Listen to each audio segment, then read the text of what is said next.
I am Melissa Murphy Pavone, Certified Financial Planner, Certified Divorce Financial Analyst.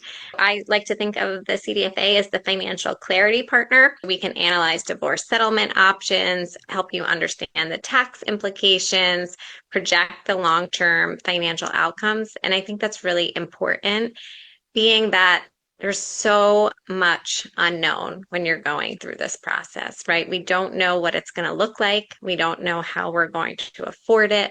We don't know how two incomes now have to support two households instead of one household. And I think that's where people sort of become in that flight, fight, or freeze standpoint. And a CDFA can really come in and help to create that clarity. I talk about clarity a lot because divorce is a very emotional process, but it is very much a financial one. And we do not want anybody to make long-term financial decisions in heightened emotional states. And I always preface this with, I really believe that there should be a team approach to divorce. I think that the emotional aspect is very important. I'm a big proponent of financial coaches and mental health professionals to start there and then come to a CDFA, right, to help get those numbers. And we're going to talk a little bit about what those numbers are and why they're so important. And there's 5 numbers that I really like to dig into when I'm working with clients. The first one being your assets, what you actually own. And that's really important because people don't always know what is in their name. You can be living in a house that's not necessarily yours, right? You could be living in there, but your name might not be on the deed or the title. So we want to know what you actually own. Dates are important, and titling is really important. The next number is your liabilities, and that's what you owe. And a lot of people don't necessarily know what they owe, right? What's open in their name. Oftentimes there are people who don't even know who they're mortgaged with, and that's okay. There's no shame in that. I will help you figure out all of those numbers and where the documents are and where we can search for them. But you want to know what is outstanding in your name, what your liabilities are. The next one is how much you earn. And that's what you make, right? You need to have a clear understanding of your income. And that's really important because moving forward, if you are going to be dividing, we have to make sure that the cash flow makes sense. You know, we can draw up this amazing divorce settlement, but if you don't have the income to support it, then it's just words on paper. So I really try to meet my clients where they are, so to make sure that we have a real important, a real good handle on our numbers so that it's realistic. The fourth number that we talk about is what you spend. And this is a hard one because we don't always know what we spend, or we don't always want to know what we spend. But I think it's important to know what that cash flow is, because the truth of the matter is divorce is expensive. And there are going to be some one-time expenses and some additional expenses moving forward, having two households. And we really want to get clear on those numbers so that we can make confident decisions moving forward. And quite honestly, we might have to make some lifestyle changes moving forward, and that's okay. But we're going to peel back the layers of the onion and we're going to find out what those numbers are, and you're going to feel good about it. So I know it could be a little scary at times just thinking about it because not everybody is a numbers person, but I try to make it fun and light and create a space, honestly, where you feel safe to ask questions, safe to say, I don't understand. Can you say that again? Because you really want to understand these numbers.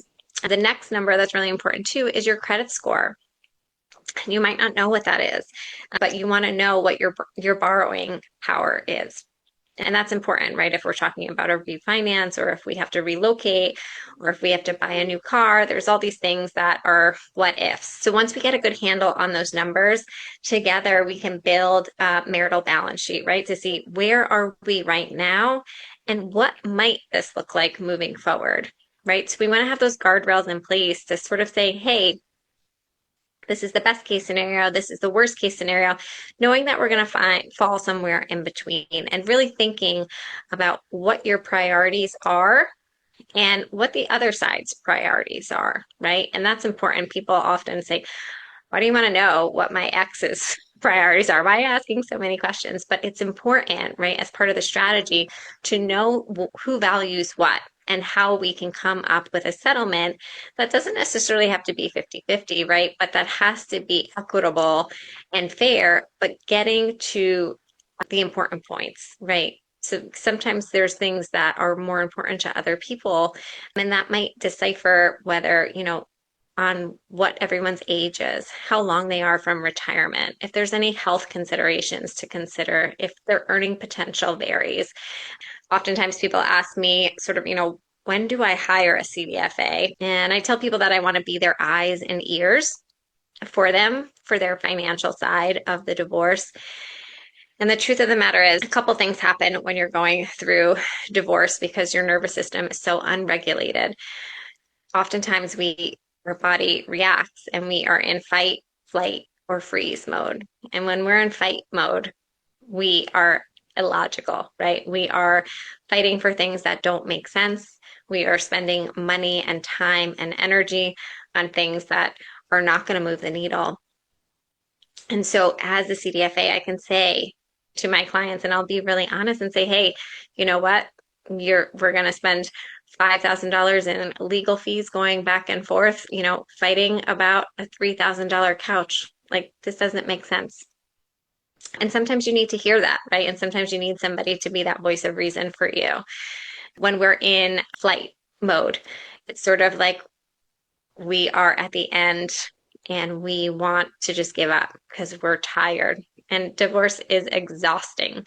It's expensive, it's emotionally draining, it's financially, but you don't want to just give up, right? Sometimes at the end, that's a tactic that some people use on the other side to wear you down.